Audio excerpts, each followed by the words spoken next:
बिस्मिल्लाहिर्रहमानिर्रहीम। अस्सलाम वालेकुम नादरीन, आप यूट्यूब चैनल देख रहे हैं। मैं इमरान खान। नादरीन, एस्टेब्लिशमेंट के मुकाबले में पाकिस्तानियों को बड़ा हौसला मिला है ये जो मिशन नूर था उसके बाद। और मिशन नूर मैं बड़ी आसानी से इसलिए कह रहा हूँ कि मैंने तो सारी तहकीक करके देख ली है।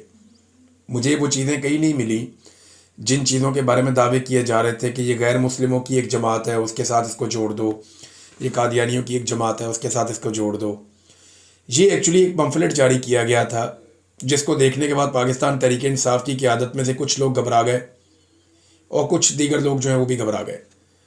तो इसको सिंपल करें, जो ओवरसीज़ पाकिस्तानी हैं जो बाहर रहते हैं पाकिस्तान से, उन्होंने डरने से इनकार कर दिया। उन्होंने कहा जी ऐसी तैसी, हमने अपना नाम तब्दील नहीं करता। भाई अल्लाह ताला ने कुरान पाक 1400 साल पहले नाजिल किया, उसमें नूर का जिक्र है, और बाद में कोई भी किसी का भी नाम हो नूर, इससे क्या फ़र्क पड़ता है। ये जाहिद गशकोरी साहब हैं, इन्होंने पाकिस्तान में जो कादियानियों की लीडरशिप है उससे भी रब्ता किया और उनसे भी पूछा कि जनाब ये कोई मिशन नूर नामी या कोई 20 सितंबर से रिलेटेड आपका कोई मिशन या कोई ऐसी चीज़ या कोई ख़ास खसूसियत इस हवाले से है। उन्होंने साफ इनकार कर दिया। उन्होंने कहा हमारा इससे कोई ताल्लुक़ नहीं है और ना ऐसी कोई बात है। मामला पता क्या है? मामला ये है कि इसको मुतनाज़ करना था, खौफजदा करना था, और कई लोग जो है वो शाह से ज़्यादा शाह के वफ़ादार निकल आए। कई लोगों से बेवकूफ़ी हो गई, लेकिन जिनसे बेवकूफ़ी हुई बजाय इसके कि वो बेवकूफ़ी के ऊपर डटे रहते, उन्होंने बाकायदा ख़ुद आकर अज़ानें दी और अपनी वीडियोस जो है वो पोस्ट की। तो इससे ज़रा सूरत हाल उनके लिए भी बेहतर हो जाती है। अब नादरीन, यही तो खौफ है जिसको तोड़ना है।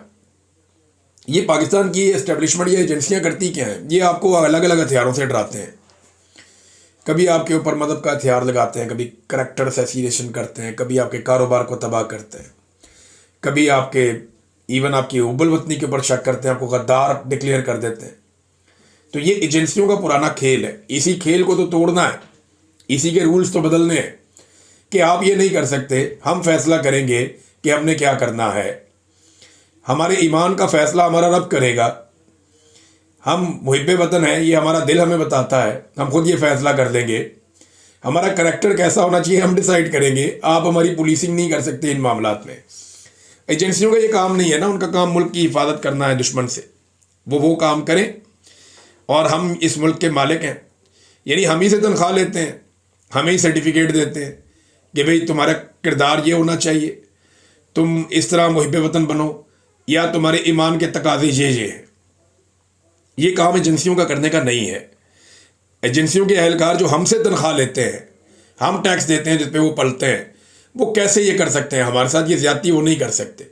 अब अजान देने वाले अफराद की गिरफ्तारियों की भी इतलात आ रही हैं। कुछ लोगों को गिरफ़्तार किया गया। मचियाना साहब की इतला आई, वो गिरफ़्तार हो गए हैं। आलिया हमदा साहिबा ने बताया कि फ़लाँ लोग जो है वो गिरफ़्तार हो गए, ख़बरें आ रही हैं। तो अब इस पर भी कोई मुफ्ती तकी उस्मानी साहब या मुफ्ती मुनीब साहब या कोई और जो सरकारी मुल्ला हैं, वो इसके ऊपर भी अपना स्टेटमेंट दें ना और बताएं ना कि क्या अज़ान देने के ऊपर किसी को गिरफ़्तार किया जा सकता है? कि अगर कोई शख्स अज़ान दे रहा है, अपने रब को पुकार रहा है, तो क्या उसे गिरफ्तार किया जा सकता है? ऐसी कोई ऑप्शन है? मेरी तो समझ से बाहर है कि ये मौलवी सिर्फ इमरान खान के खिलाफ ही जागते हैं, या जब इन्हें एस्टेब्लिशमेंट कहती है तभी इनकी आंख खुलती है, अदरवाइज ये सोते ही रहते हैं। अब ये आप देखें ना, एस्टेब्लिशमेंट ये काम कितना पुराना कर रही है। आपको याद होगा इस्लामी जमहूरी इत्तेहाद हुआ करता था एक, ये तहरीक इस्तेहकाम पाकिस्तान, नवाज शरीफ साहब इसमें भी होते थे, आपको याद होगा। ये उस वक्त भी एस्टेब्लिशमेंट चलाती थी इन सारे कठपुतलियों को।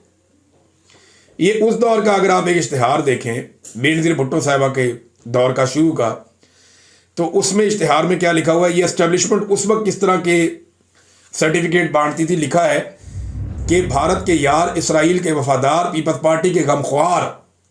अंदाज़ा करें आप, ये एस्टेब्लिशमेंट का उस दौर का। आज भी वही खेल खेल रहे हैं, ना इनके अल्फाज बदले, ना इनका तरीका वारदात बदला, यानी ये उसी पुराने पैटर्न पे चल रहे हैं।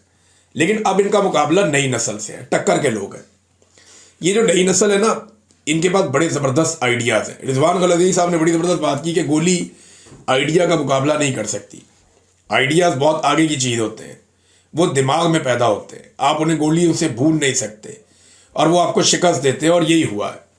देखिए अब ये पुराना जो एक इश्तिहार है, इसके अंदर क्या लिखते हैं ये जनाब? उसमें लिखा जी कि वाशिंगटन में बेनज़ीर हुकूमत के लिए लॉबी करने वाला मार्क सेगल यहूदी है। पीपल्स पार्टी की हमायत में अमरीकी इमदाद बंद कराने की धमकी देने वाला कांग्रेसमैन यहूदी है। राजीव गांधी का कहना है बेनज़ीर भुट्टो की दोस्ती पर हमें फ़ख्र है। सलमान रुश्दी का कहना है मेरा वोट पाकिस्तान में होता तो बेनज़ीर भुट्टो को देता। अब ये सारी चीज़ें जो है ना वो लगा के और जनाब मसाले तैयार करके उस वक्त नवाए वक्त इनका बहुत साथ देता था हमेशा से, क्योंकि एस्टेब्लिशमेंट का पिट्ठू अखबार था उस दौर में। नदामी साहब जो है उनके बड़े ताल्लुकात होते थे जर्नैलों के साथ और ये शरीफों के साथ और ये पूरी जो तहरीक थी इसके साथ, तो जनाब ये मिलजुल के गेमें डाला करते थे। तो ये जनाब वही कार्ड पुराना दोबारा खेला जाता है। मैंने आपको माजी से एक मिसाल निकाल कर आपको मैंने इसीलिए आज दिखाई है। नाज़रीन, राणा सनाउल्लाह साहब ने एक दफ़ा फिर तस्दीक कर दी है उस बात की जो हम बार बार करते हैं लेकिन एस्टेब्लिशमेंट भाग जाती है। याद है सुहेल वड़ाइच साहब ने यही बात की थी, तो सुहेल वड़ाइच साहब से नाराज़गी हो गई थी। वो आज तक आर्मी चीफ को मनाने के लिए मीठे मीठे कॉलम लिखते हैं। वो आज तक एस्टेब्लिशमेंट का गुस्सा दूर करने के लिए मीठे मीठे कॉलम्स लिखते हैं, मीठी मीठी बातें करते हैं, खुशामद और तारीफ़ें करते हैं आर्मी चीफ की कि उनसे ज़्यादा अक्लमंद कोई नहीं, उनसे ज़्यादा खूबसूरत कोई नहीं, उनसे ज़्यादा बावकार कोई नहीं, उनसे ज़्यादा बेहतरीन कोई नहीं, उनसे ज़्यादा आजिज़ी और इनकसारी वाला कोई नहीं, उनसे ज़्यादा बहादुर कोई नहीं। ये सारा कुछ जो है वो पुरज़ाना की बुनियाद पे ये लिखते हैं। बहुत ज़्यादा खुशामद कर रहे हैं और मीठे मीठे कॉलम लिख के कोशिश कर रहे हैं कि किसी तरह आर्मी चीफ का गुस्सा कम हो जाए, क्योंकि सुहेल वड़ाइच साहब ने वो कहानी जो आर्मी चीफ साहब ने कही वो सुना दी थी बाहर आके कि जनाब ये तो कहते हैं कि माफ़ी मांगे इमरान खान। अब राणा सनाउल्लाह साहब ने भी एक दफ़ा फिर तस्दीक कर दी कि पाकिस्तान तहरीक इंसाफ से बार बार कहा गया, ये नहीं कह रहे कि मैं कहता हूँ या हम कहते हैं, बार बार कहा गया जब इस तरह का सीगा इस्तेमाल किया जाए ना जहाँ पे जो फाइल है वो गायब हो, तो आप समझ लें फाइल जो है वो पाकिस्तान की एजेंसियां हैं, काम डालने वाला पाकिस्तान का, कहने वाला पाकिस्तान की एजेंसियां हैं। उनका पाकिस्तान तरीके इंसाफ से बार बार कहा गया कि सिद्के दिल से माफ़ी मांगकर अपने मामला ठीक करें। यदि आपको माफ़ी मांगनी पड़ेगी फिर आपके मामला ठीक हो गए। तो इमरान खान तो माफ़ी नहीं मांगता भाई, अब तक की जो इतला है उसके मुताबिक तो इमरान खान माफ़ी नहीं मांगता। और ये आपकी ख्वाहिश ही रह जाएगी कि इमरान खान को अब डरा हुआ देखें या उससे आप माफ़ी मंगवाएं। अब इमरान खान का करना क्या है ये पाकिस्तान की एस्टेब्लिशमेंट को समझ नहीं आ रही, क्योंकि वो इनके सीने के ऊपर चढ़कर बैठा है और इमरान खान पीछे हटने को तैयार नहीं है। बड़े लोगों ने समझाया, बड़े लोगों ने मिन्नत तरला किया, बड़े लोगों ने इमरान खान साहब के लिए कॉलम लिखे, प्रोग्राम्स किए, जाकर मिलते रहे कि अल्लाह का वास्ता है इन्नी माफ़ी मांग लो, चलो इन्नी गल कर लो। इमरान खान ने एक कदम पीछे हटने से इनकार किया। तो ये है जनाब अब तक सूरत हाल। राणा सनाउल्लाह साहब ने भी उसी खबर की तस्दीक कर दी है। नाज़रीन, बड़ी खबर जो आने जा रही है ना वो आ रही है आज़ाद कश्मीर से।